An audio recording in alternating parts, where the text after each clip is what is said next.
Hello, everybody, webheads around the world. Welcome to Hot Topics, sponsored by the Charger Bulletin at the University of New Haven. I'm Scott, I'm the editor of the film section. We have a very special edition today. This isn't our weekly show where we review and talk about movie news. We are going to be reviewing the trailer for The Amazing Spider-Man 2, which we were blessed with from the gods above just this morning, only a few hours ago. So what I'm going to talk about my overall impressions, my expectations for the movie. Then I'm actually going to play it right behind me on the screen. We're going to go scene by scene. I'm going to pause it and point out certain things and actually discuss it. So I'm technically reviewing it twice. You're going to have to forgive us with the technology. We seem to have a little bit of trouble getting this to play in full screen, and we're not too sure why. So if you can deal with the smaller one and just open up another tab.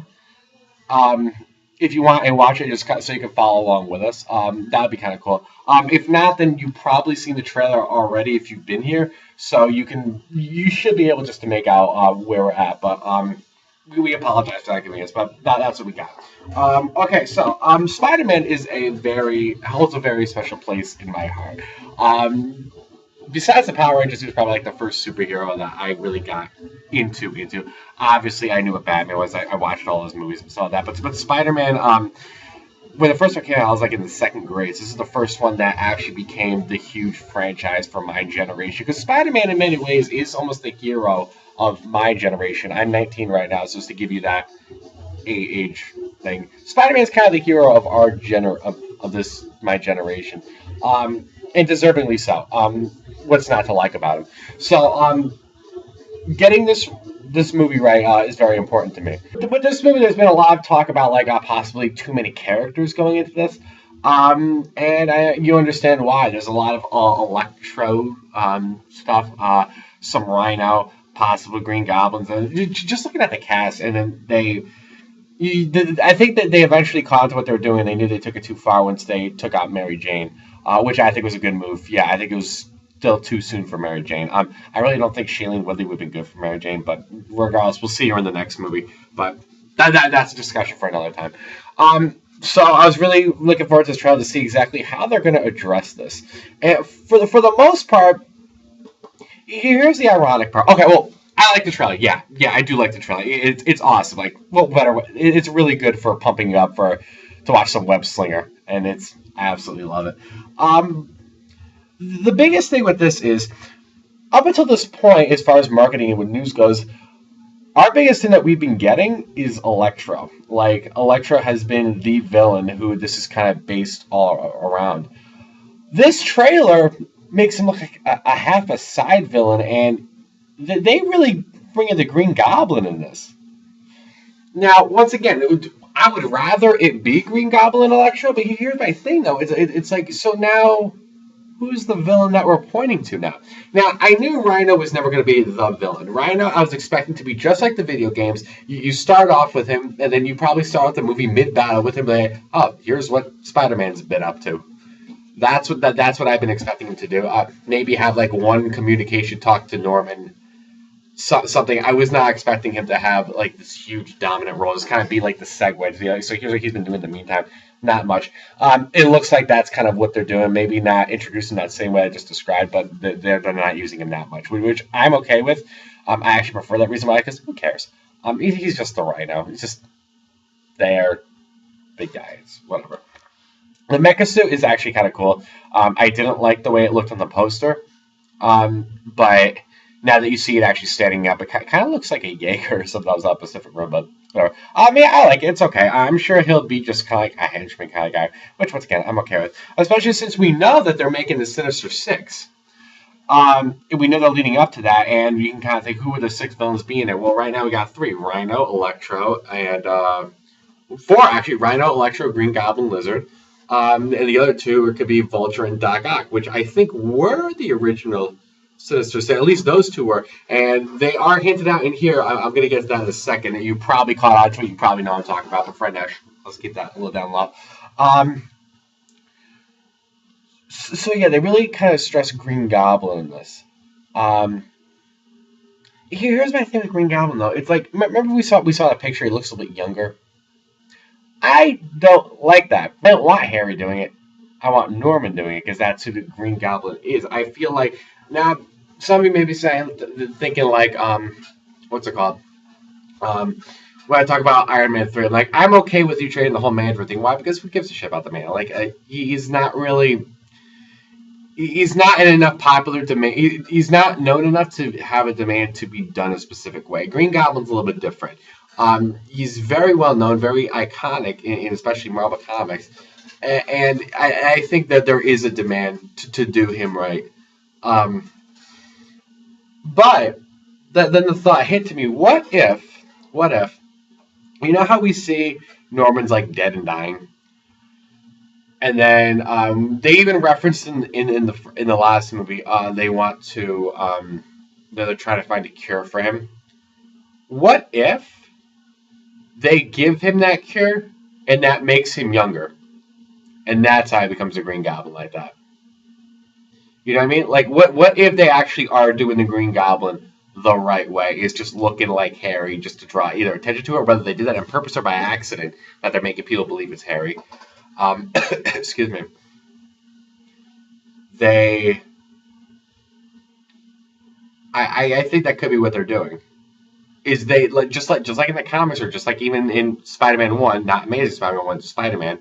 Um, they give him like the juice, whatever that he's using, and once again, that's the cure that makes him younger. That's why we see he kind of looks like Billy Idol in the what's it called? Either way, give him a mask. Don't make his skin green. Give him a mask. That's a Green Goblin. You give him a mask. Once again, it could be like a lizard scenario. Just inject him whenever he needs it, and he just goes back to normal after that. That could very well be it. I haven't seen any signs of pumpkin bombs though, but which I give us some pumpkin bombs. Love me some pumpkin bombs. Um, so yeah, we really see that that's the big thing, is that the focus is really on Harry and who the potential Green Goblin is. Um, Dane DeHaan is Harry. He's creepy. He's got that down. It's definitely, we're definitely getting a different Harry Osborn than we got from James Franco, which I like the way Harry was done by James Franco. I was pretty cool with it. Um, we're definitely not so much seeing the friend part of it as much as it's kind of like, I don't know. It seems like he's a business consultant, and this one that's kind of like the role he's playing. It's that last where we see he's the friend, and then he's got the whole thing going on. And it seems a little bit different now. It seems like the two are connected. Talk about Harry and Peter are connected through business, not through school or a mutual friendship. It's different. I'm okay with it. It's different. I'm definitely happy to see that they're not repeating everything that Sam Raimi did, which I liked everything Sam Raimi did, like Spider-Man's 1 and 2, and I have my opinions about 3. Um, but I'm okay if we twist little things just to give us a variation, so we're not seeing the same thing over and over and over again. Um, so we see that Electro looks fine. Is not really in it that much. The villains tend to be like the big thing that we're talking about with this. Well, Gwen Stacy's in it, not very long though, but she's in it. But there was that whole thing where they got rid of Mary Jane so they can make more time for this, for more important stuff. I think the original plan was to kill her in this movie. I think they're going to be killing her in Spider-Man, Amazing Spider-Man 3, just for the sake, because that's what they're doing. I don't see them killing her off in this one if they made such an effort to make sure you got more development in that relationship in this one. I could be wrong, but we saw no Green Jacket yet. We saw no Green Jacket yet, so for all we know, she's not dying yet. Those of you who don't know what that means, she's she iconically died wearing a green jacket, and there's a picture released. She's wearing the green jacket, and like the Brooklyn Bridge is in the back, which is where she died. I don't know if they took that out on the, but right now, as of right now, it looks like she's still hanging around to the next movie. The Spider-Man suit itself, I like it. Finally, someone got the eyes right. I did not like the eyes in the last one. A lot of things I like is, obviously we've seen CG has changed. Spider-Man swinging isn't all entirely CG anymore. It looks like, I think there may be a green screen behind. There's an actual person swinging in this one, which I'm happy with. It makes it look a little bit more real. A big thing to notice about this is the color scheme. It looks very...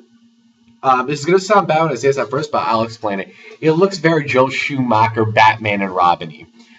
It's a lot of black or nighttime with neon lights. Here's why I'm okay with it here.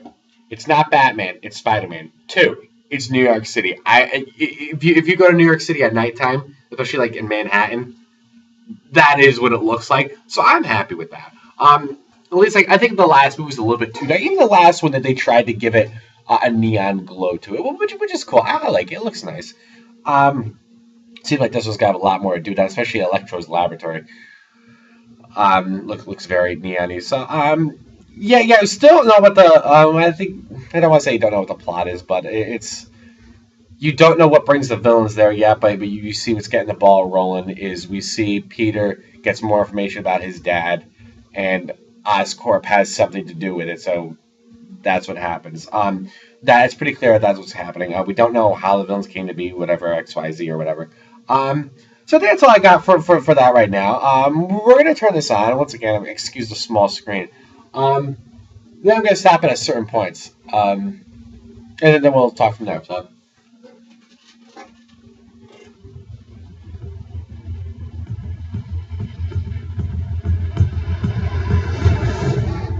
Every day. I love that, by the way. That the more people I try to save. That is what I was talking about when I was saying like it looks like there's actually a person actually swinging this time. The more enemies I will make. Yeah, the Rhino suit once again looks pretty cool.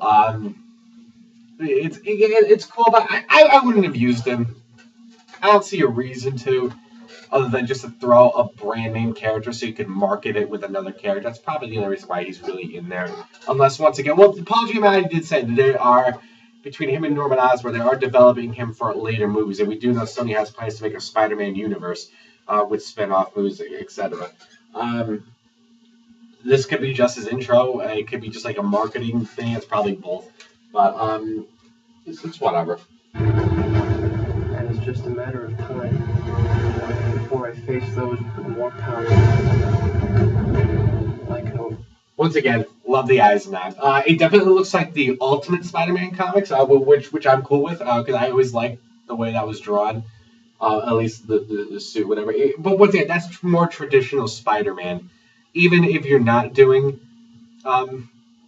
Ultimate Spider-Man, that looks more Spider-Man than the yellow lens. Which I get the fact of why they did that the first one. It's practical. But I'm really happy with what we got. I'm very satisfied with that. Just leave it at that. I can overcome. I'm so sorry I'm late. I had a traffic jam. Did your traffic jam have anything to do with being, I don't know, shot at by machine guns? That was pretty cool. That whole flippy thing.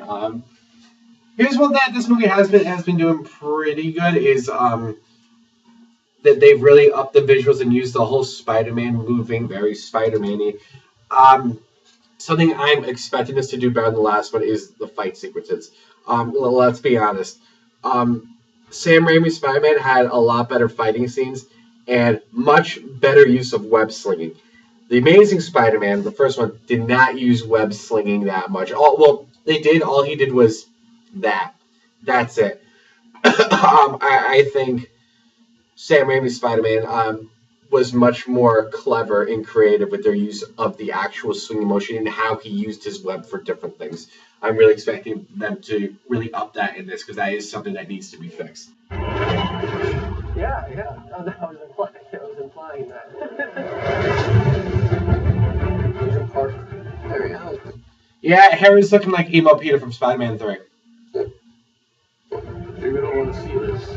Oscorp, and you under surveillance. Why is that the question of the day? He does a good job. He looks like he's going to do the good job playing like the rich, snobby, full of himself, kind of sinister, kind of evil. So I think he'll do fine for what they're giving him for this, but we don't expect the same Harry that we've been getting. There's something you're not telling me yet, May. Finally, you're telling Aunt May. Thank God. One of the things that always bothered me about Spider-Man, and like I get why, but it's like almost like 99% of all your personal problems could be solved if you just told Mary Jane and Aunt May that you're Spider. Just tell those two people. Just tell those two. And your life would be so much more better. It just probably like you want to ring him by his neck and say, just tell them already.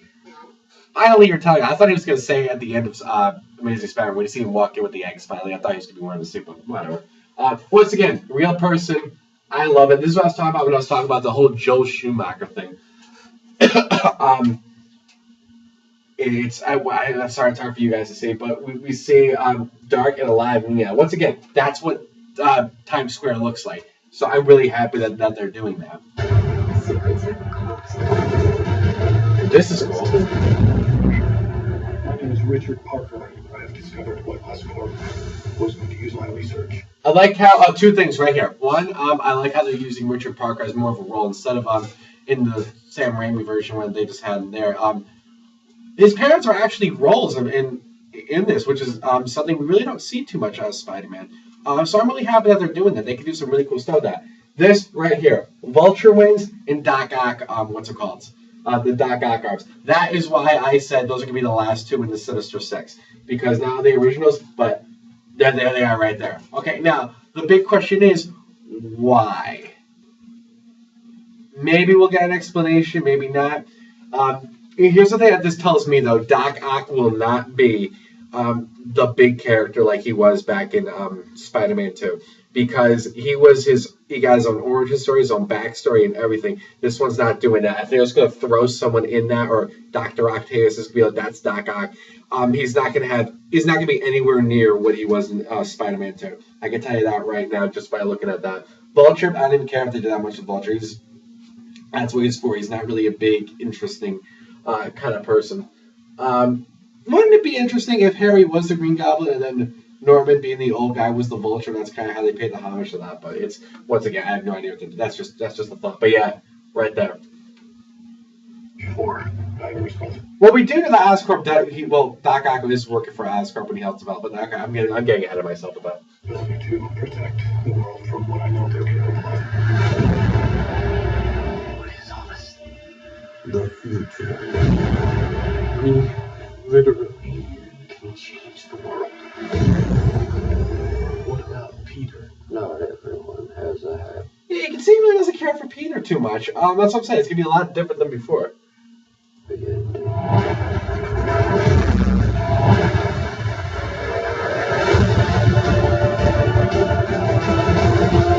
This is bigger than you, Peter. I made a choice. This is my path. Oh, that was kind of cool. What's a Green Goblin? Like, why trust me? Give him a mask. Give him a mask. Unless they're doing the whole back and forth physical change thing, then I'd be more okay with that. But still, give him. It doesn't even have to be like what William Dafoe was wearing. I want to see his mouth move. That's the thing. I want to see like our cartoon because, excuse me, they're going pretty cartoony with this, whether you like it or not.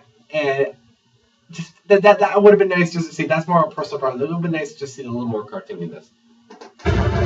Somewhere everyone in the city knows a lot of pills to live in a world without power. Actually, wait, I didn't even catch on to that before. Hold on one sec.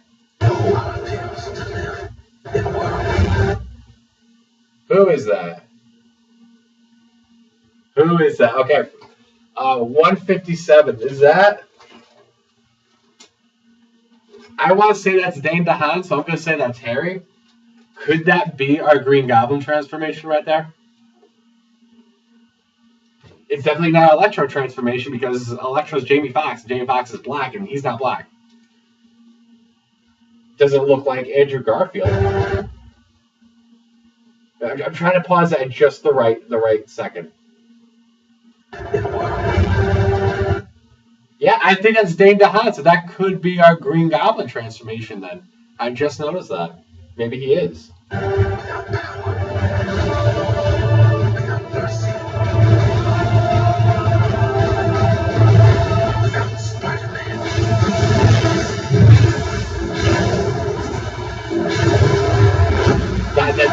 This whole sequence is awesome.